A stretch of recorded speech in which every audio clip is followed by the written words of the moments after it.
तो स्टूडेंट्स, हमारा आज का एक टॉपिक है बहुत इम्पॉर्टेंट, इंट्रोडक्शन ऑफ इंटीग्रेशन। ठीक है, हम second year federal board class 12 का मैथ डिस्कस कर रहे हैं। ठीक है, और चैप्टर नंबर जो 6 है उसका इंट्रोडक्शन आज हम डिस्कस करेंगे। चैप्टर नंबर जो 6 है आपका, वो आपका चैप्टर है इंटीग्रेशन। ठीक है, तो उस चैप्टर को स्टार्ट करने से पहले उसका इंट्रोडक्शन समझना बहुत ज़रूरी है। अब देखिए, ये जो पूरा आपके पास चैप्टर नंबर 1 से 6 तक है, ये जो चैप्टर्स हैं इन्हें कहते हैं कैलकुलस। अब कैलकुलस के अंदर 3 बड़ी ब्रांचेस हैं।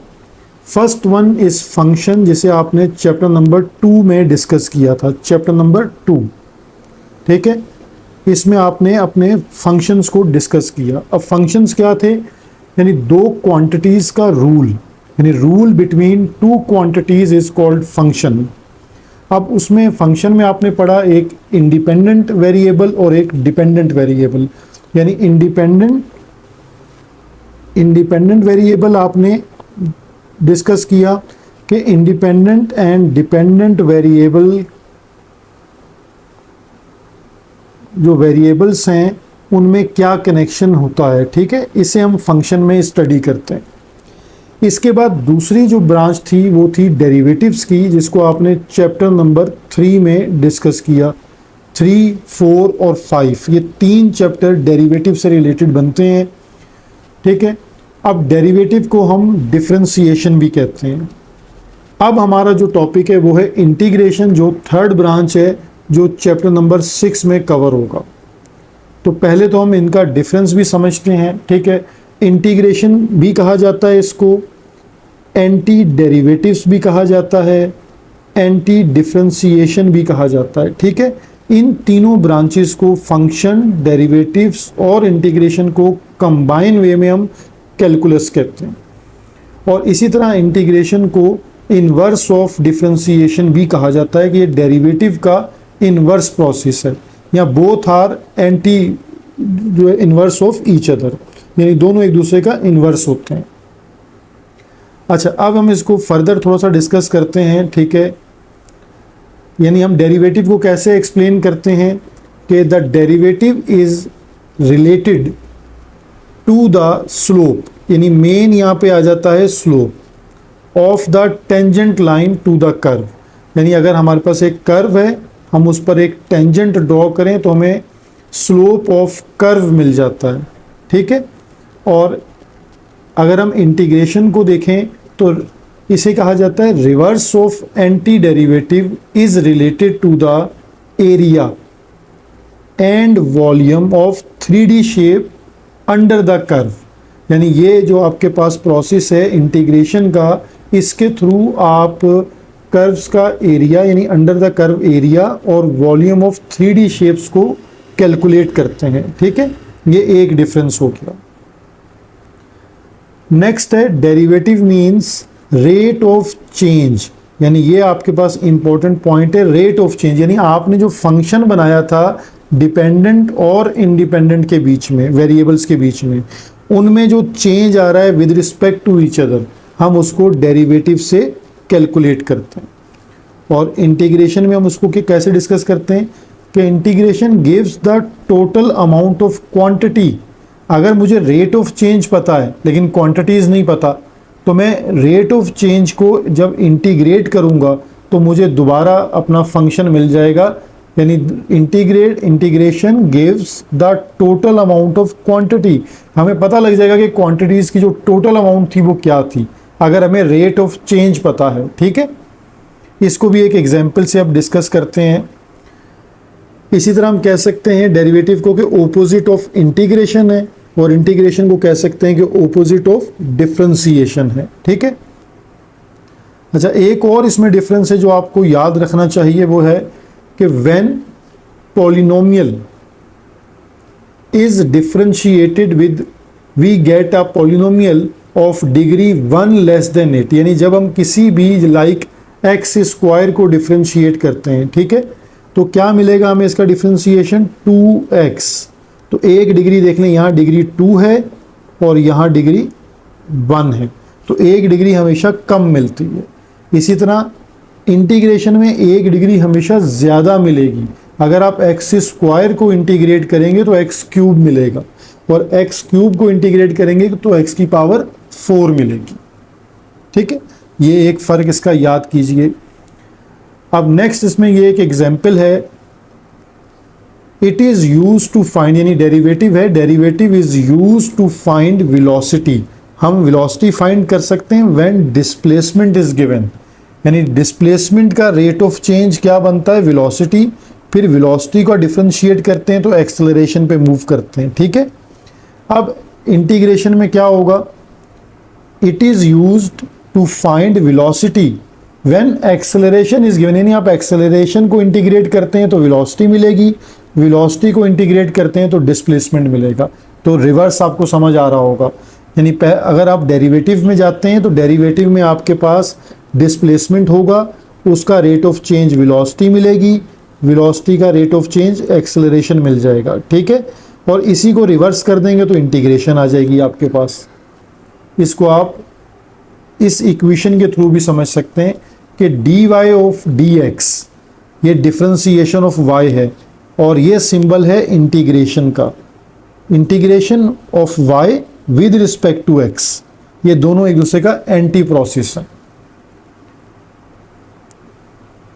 अब हम नेक्स्ट इंटीग्रेशन पे आते हैं। ठीक है, सिंबल की बात हमने कर ली, ये S टाइप सिंबल है जो इंटीग्रेशन में यूज होगा। ठीक है, इसे सम्मिशन भी कहा जाता है।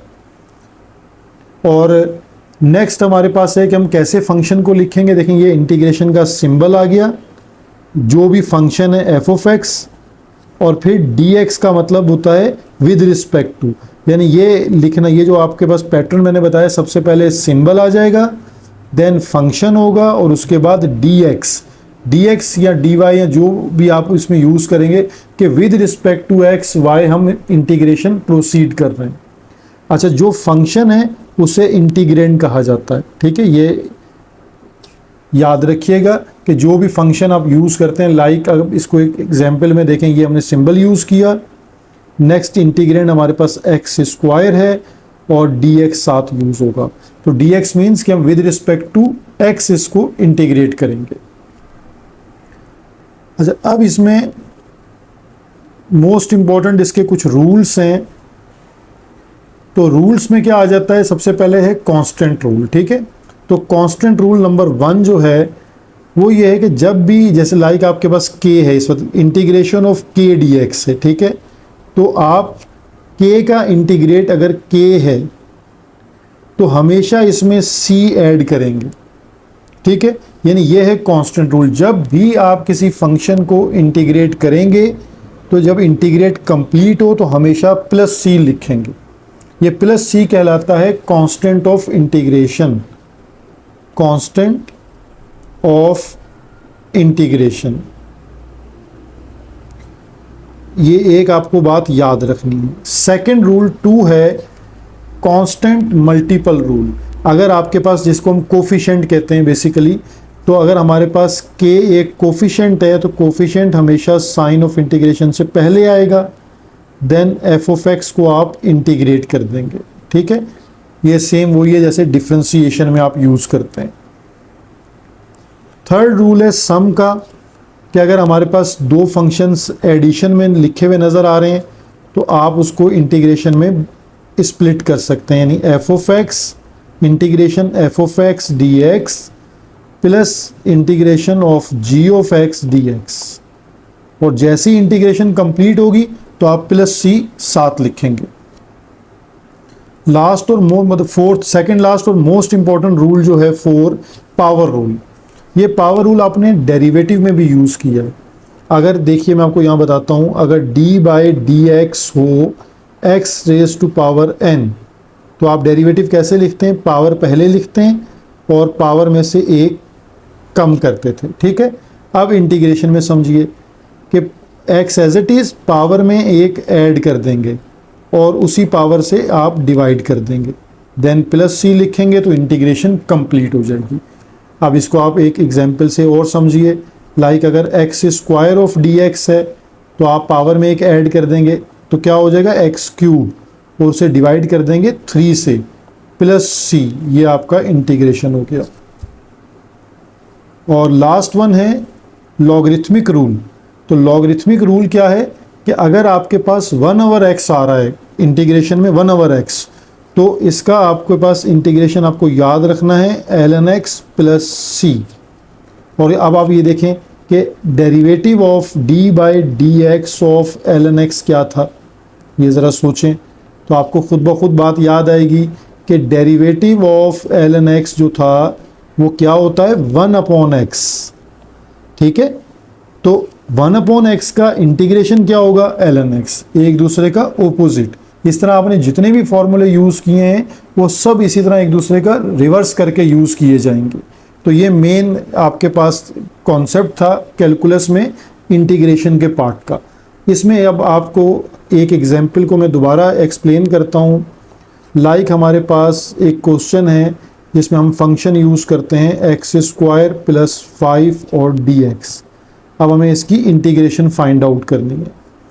तो इसकी इंटीग्रेशन को हम कैसे फाइंड आउट करेंगे?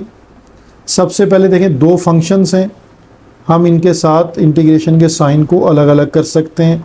x² प्लस dx और 5dx।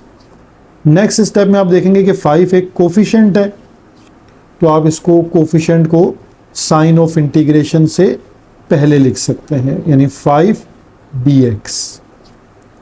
अब आपको बताया कि पावर रूल क्या है कि इंटीग्रेशन में आपने पावर में एक ऐड करना है, तो 2 +